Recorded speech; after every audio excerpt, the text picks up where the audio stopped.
వేదిక పైన ఉన్న శ్రీమాన్ తిరుపతిరావు గారికి, సుబ్రహ్మణ్యం గారికి, అలాగే వెంకటలక్ష్మి గారికి, జ్వాలా నరసింహరావు గారికి అందరికీ నమస్కారం. ఈ రోజున ఆచార్య ప్రశిక్షణ వర్గలో మీరు 15 రోజులు ట్రైనింగ్ కంప్లీట్ చేసుకొని మళ్ళా మీ స్వస్థలాలకి మీ పాఠశాలకు వెళ్తున్నందుకు ఇక్కడ శిక్షణ పొందిన ఉపాధ్యాయులందరికీ అభినందనలు. ఈ కార్యక్రమానికి నేను రాంబాబు గారి ప్రోత్సాహంతోనే వచ్చాను నేను. ఎందుకంటే నాకు ఉపాధ్యాయ వృత్తితో ఏం సంబంధం లేదు. మా నాన్నగారు ఒక టీచర్.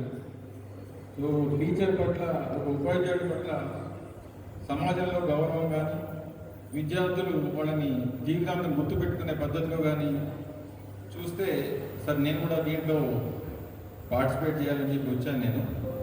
యాక్చువల్గా నాకు మాట్లాడే అవకాశం కూడా లేదు, కానీ బట్ మీ అందరిని చూసి నేను కొంచెం ఇన్స్పైర్ అయ్యాను. ఒక 2 నిమిషాలు మీతో మాట్లాడిపోదామని. ముఖ్యంగా సుబ్రహ్మణ్యం గారు చెప్పారు, అన్ని వృత్తుల్లో కంటే ఉపాధ్యాయ వృత్తి ఉన్నతమైనది అని.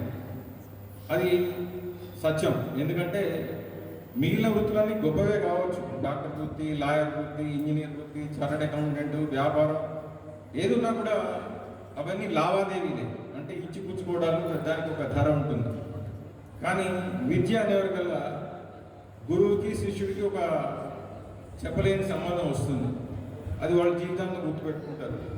మీరు చూస్తే విజయం సాధించిన ఏ వ్యక్తి అయినా ఆ విజయోత్సవ సభలో కానీ, అభినందన సభలో కానీ వాళ్ళ గురువుల్ని గుర్తుంచుకోకుండా ఉన్న సంఘటనలకి ఇక్కడ కనపడదు. ముఖ్యంగా సరస్వతి శిశు మందిర్ ఇట్లాంటి గొప్ప వ్యక్తిత్వ నిర్మాణం కోసం ఇంత పెద్ద పాఠశాలని, ఇంతమంది ఆచార్యుని, విద్యార్థులను తయారు చేస్తున్నందుకు నాకు చాలా గర్వంగా ఉంది.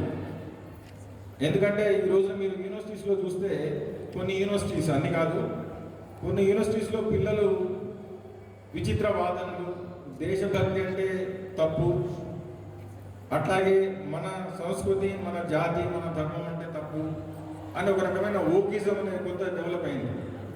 ఈ రోజున దేశ రాజధానిలో ఉన్న యూనివర్సిటీల్లో కూడా అట్లాంటి పరిస్థితి ఉందంటే దానికి కారణం వాళ్ళు చిన్నప్పుడు చదువుకున్నప్పుడు బహుశా శ్రద్ధ చూపెట్టలేదో, లేకపోతే వాళ్ళ ఉపాధ్యాయులు వాళ్ళ వ్యక్తిత్వ నిర్మాణంలో వాళ్ళ నైతిక విలువలు, జీవిత విలువలు చెప్పడంలో ఏదో పొరపాటు జరిగి ఉంటుంది. కాబట్టి ఇప్పుడు మీరు శిక్షణ పొంది మళ్ళీ మీ స్కూల్కి వెళ్తున్నారు కాబట్టి చదువుతో పాటుగా పిల్లలకి నైతిక విలువలు, దేశభక్తి, అట్లాగే సమాజం పట్ల ఒక కృతజ్ఞతాభావం, ఇట్లాంటివి మీకు పుస్తకాలు ఎక్కడ దొరకవు. మీరు వాళ్ళతో ఉన్న ఇంటరాక్షన్ తోటి, వాళ్ళతో మీరు చేసే ప్రయాణంలో మీరు వాళ్ళకి చెప్పాల్సింది తప్పితే దీనికి ఒక సిలబస్ లాగా ఏమి ఉండదు.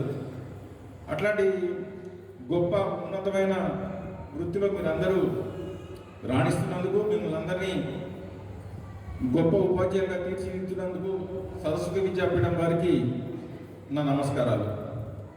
అట్లాగే వ్యాలిడిటరీ ఫంక్షన్కి ఇంతమంది పెద్దలు, గ్రామ పెద్దలు, ఇతర ప్రముఖులు అందరూ వచ్చి ఇంత వేడుక చేసుకోవడానికి చాలా సంతోషంగా ఉంది. ఎందుకంటే ప్రోగ్రామ్స్లో ఎక్కువ మంది ఉండరు, ఎప్పుడు పార్టిసిపేట్ చేసే వాళ్ళు తప్పితే మిగిలిన వాళ్ళు ఎక్కువ డిఫరెంట్ ఫంక్షన్స్లో.